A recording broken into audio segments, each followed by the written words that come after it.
It's like if I can't deal with it, I might as well forget about it. Exactly. Yeah. I can't talk about it. So, What other option do I have? Refusing to talk about it. So it's like a stuff it. Right. Which us men are shitty about doing that anyway. Right. So it's kind of what we're taught to do. Right. Regardless. Just man up and be a man. And that's what, your life's going to suck. Right. I used to joke about it, but it was almost the truth, like our life is supposed to just suck. Yeah. We just give it for everybody else. And maybe there's a certain amount of truth to that, I guess, a little bit. You do sacrifice if you have a family and stuff. Right. But certain amount of weight that you're supposed to take onto yourself. Right. Sure. But we're still human. Yeah. Right. Yeah. So it progressively got worse. And then I was doing mortgages at the time and pretty successful. And then the crash of '08 hit. So, there went that. Mm-hmm. So there goes the, $500,000 house and the investment property in another state and the pretty much career at that point, so at that point, the opiates kicked in. That hit you pretty hard. Yeah. Yeah.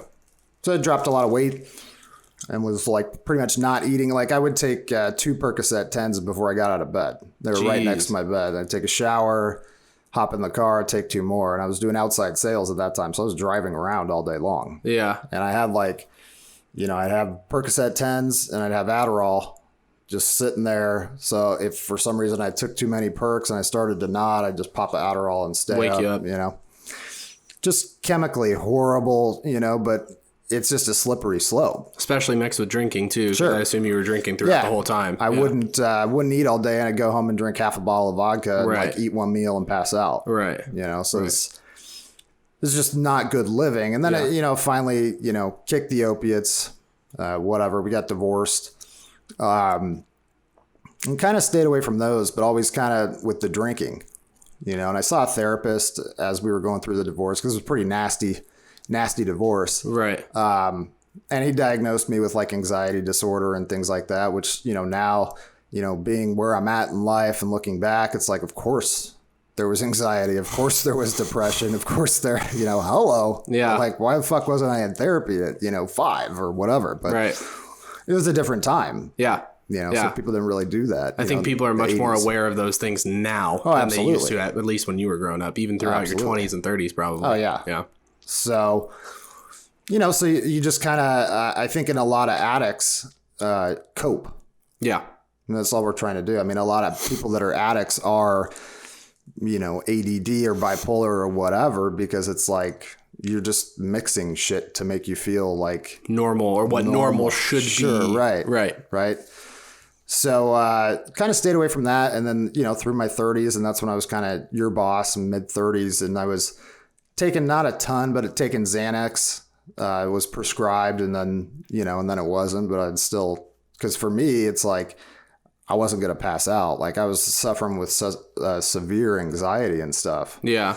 And then especially I was drinking so much, you're giving yourself anxiety every morning, you feel like shit. So it took that. And then that, after I kind of stopped working with you, that progressively got worse. And there was just a lot of Adderall. There was a lot of, I had a little pill bottle in my pocket with couple Xanny bars, couple Adderall 30s, and I'd be hungover, so it was just a constant every day. Up and down, and just trying to find that median or level right, yourself trying out. to feel like I do right now. Yeah. But for some reason, I don't know. It's so you need simple. to find the right concoction back then to make it happen. Right. Yeah. It's so simple. It's so difficult, I guess. I don't know. Yeah. But finally, after a while, and Kenzie, who she was living with me, and I kind of stepped out on the relationship in that, and hurt her, and I really regret that. My younger daughter, Amaya, got pregnant and she was 15. So, me in my perfect state of mind in life at that point, wasn't really working. So it was just, handle of vodka every day and a lot of time to think. And self-destruct. Yeah. And those are my 2 biggest regrets is stepping out on Kenzie and not being there completely for my daughter during that. Right. And obviously I was angry and whatever. It was 15, but at the same time, that's just stuff you can't get back. So, a little bit after that, I think I was late 30s, maybe 37, 38. Everybody had kind of left. right?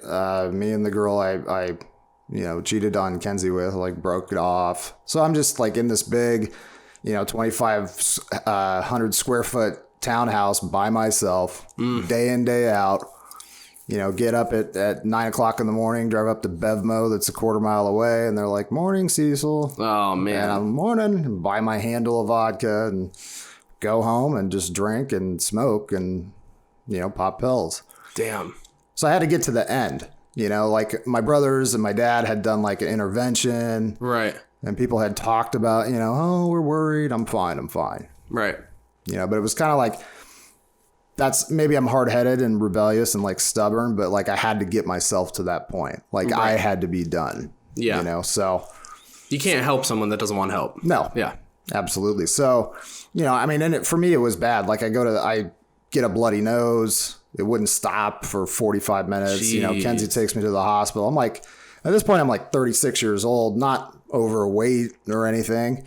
And my blood pressure is like, I think it was like 190 over 125. And I'm like, is that bad? I don't know. Yeah. My heart rate's like 160 or some shit. Jeez. And they're like, oh yeah, but nobody said like, and I was honest in all the paperwork. Like, this is how much I drank. Right.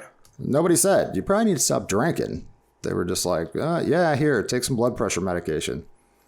Coincidentally, when I stopped drinking, like, I stopped taking the blood pressure medication because it was making me feel so sick because I didn't need it anymore. Yeah. So I take my blood pressure now and it's like perfect. Interesting that they didn't It's nuts. think to... Right. It's almost like they want to give you prescription medication. And I think there was a part of me that was like, baiting them. Yeah. To be like, all right, somebody just tell me. Like a doctor say, hey, you're killing yourself. Stop.